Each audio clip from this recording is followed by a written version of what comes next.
और मुझे रात के 2:30 बजे फोन आता है प्रधानमंत्री निवास से कि बात करना चाहते हैं। तो मैं घबरा गया, मेरे रोंगटे खड़े हो गए। तो लोग कहते थे कि देखो कफन बेचता है, कोई कहते थे लाशों का व्यापार करता है, मेरे सके कहते थे, सके खून के रिश्ते वाले। और आज जब मुझे उन्होंने राष्ट्रपति भवन में खड़े हुए देखा तो उनकी आंखें नीचे हो गई और हमारा सिर ऊपर हो गया। क्या हमने इस बात को सोचा कि उस समय एक तबका ऐसा भी खड़ा हो गया था देश में जिसने सारी मानवता बुला दी यार। सीमा पर बैठकर दुश्मन को जब गोली मारता था ना तो एक आंख बंद करनी पड़ती थी, अब परमानेंट बंद हो गई, अब तो टिका टिका के मारूंगा, छोड़ूंगा नहीं दुश्मन का। और जो मैंने देखा है आप सोच भी नहीं सकते, क्योंकि आप तो टीवी देख रहे थे, सोशल मीडिया देख रहे थे। कुछ वीडियोस मेरी अंदर की जो वायरल हुई, न्यूयॉर्क टाइम्स ने छापा, जैसे बीबीसी ने दिखाया। कई लोगों ने मुझे ऑब्जेक्शन भी किया कि शंटी जी आपने सही आंकड़ा क्यों बता दिया।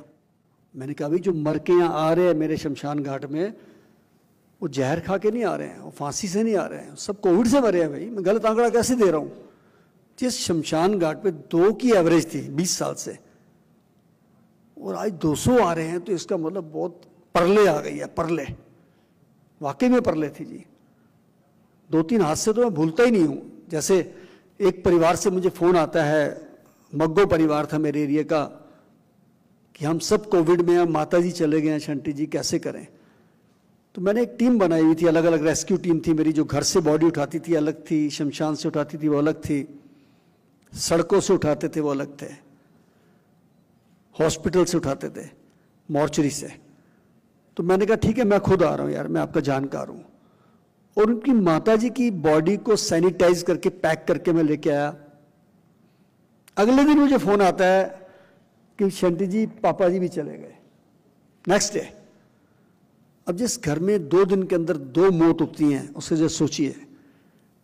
और चौथे दिन मुझे फोन आता है कि शंटी जी भाई भी चला गया।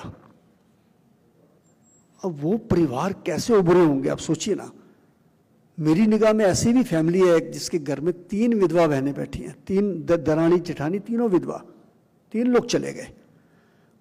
अब इससे क्या सीखा हमने, देखिए अब जो हुआ वो दुख का समय आया चला गया।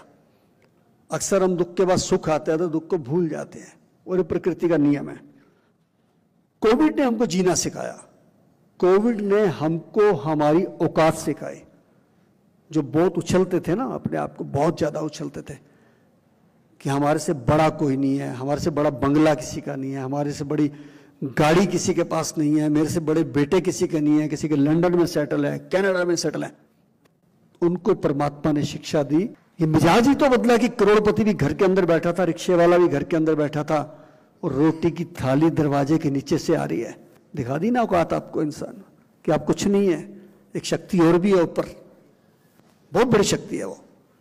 ये तो हमारे देश के ऊपर कृपा है भगवान की कि यहाँ के लोग दयावान बहुत हैं। चाहे वो धार्मिक संस्थाएं हैं, चाहे एनजीओ हैं। अगर कोई प्रदेश जा रहा था प्रवासी, उसको भी रोटी खिला रहे थे, उसको भी जूते पहना रहे थे, पानी पिला रहे थे। ये हमारे देश में और कहीं नहीं ऐसा है।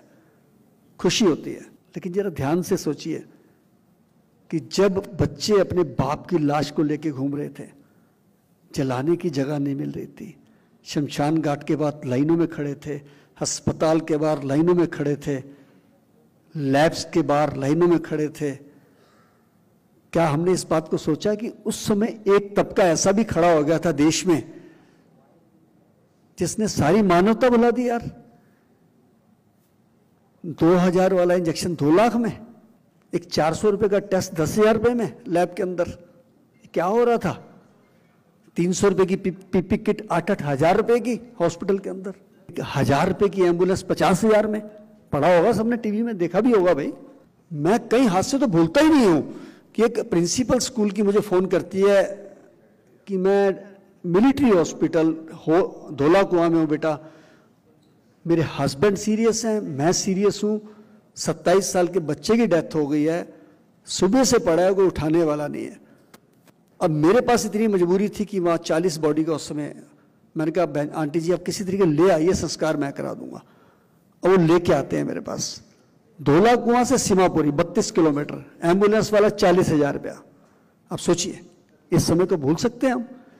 तो ऐसे लोगों ने उस परले के अंदर भी नाजायज फायदा उठाया हमारे देश का नाम बदनाम किया। अच्छे लोगों ने अच्छा काम किया, बुरे लोगों ने बुरा काम किया। जहां तक हमारी संस्था की बात है, शहीद भगत सिंह सेवा दल की, जो 25 साल से काम कर रही थी, जब तमाम डीएम मेरे पास आए कि शंटी जी आपके पास तो 12 एम्बुलेंस हैं, आप लगा दीजिए ना। कई दोस्तों ने मना किया कि यार कह रहे थे शंटी जी मर जाओगे।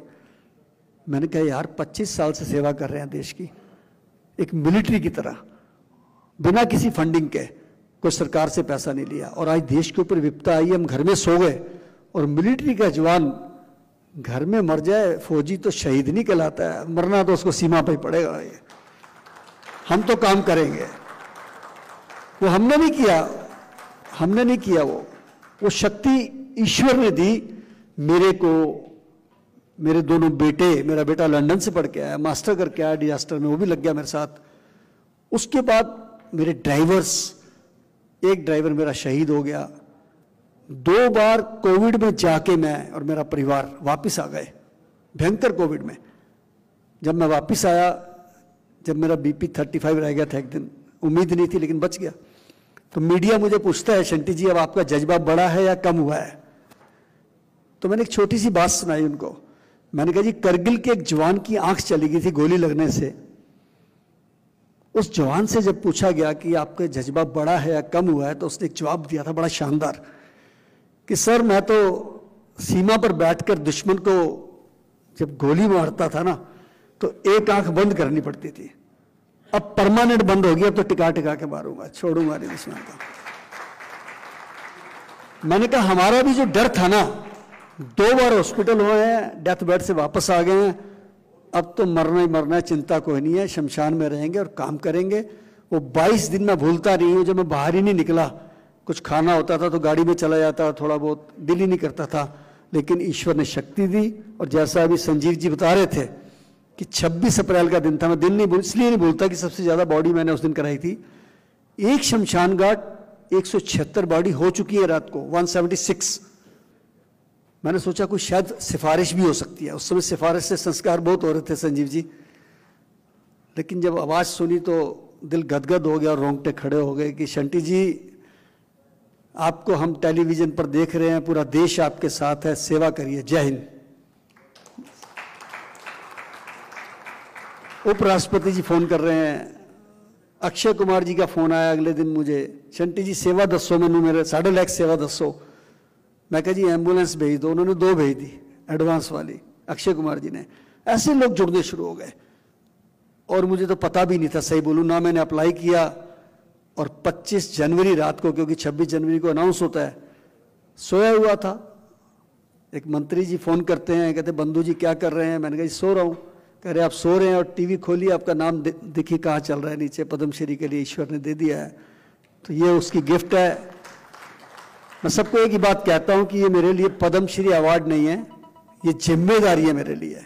ये राष्ट्रपति जी ने जिम्मेदारी दी है कि कभी भी देश पे कोई विपदा आएगी, आपदा आएगी, तो आपको और ज़्यादा डट के काम करना है। और मैं वादा करता हूँ इस बात का अपनी तरफ से, शहीद भगत सिंह सेवा दल की तरफ से, अपने परिवार की तरफ से।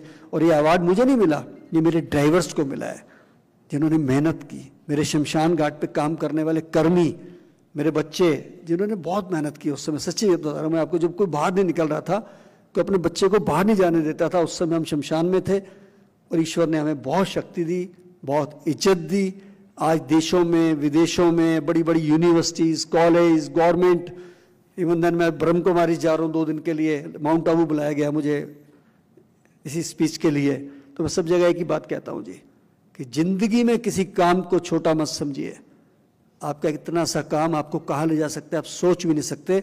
जब 27 हो गए, 27 साल पहले मैंने जब शमशान का सेवा शुरू की थी, तो लोग कहते थे कि देखो कफन बेचता है, कोई कहते थे लाशों का व्यापार करता है, मेरे सके कहते थे, सके खून के रिश्ते वाले। और आज जब मुझे उन्होंने राष्ट्रपति भवन में खड़े हुए देखा, तो उनकी आंखें नीचे हो गई और हमारा सिर ऊपर हो गया। ये सारी ईश्वर की कृपा है। मैं बहुत बहुत धन्यवाद करता हूँ संजीव जी, आपका, आपकी पूरी टीम का, कि आपने बुला के मुझे इतना मान सम्मान दिया।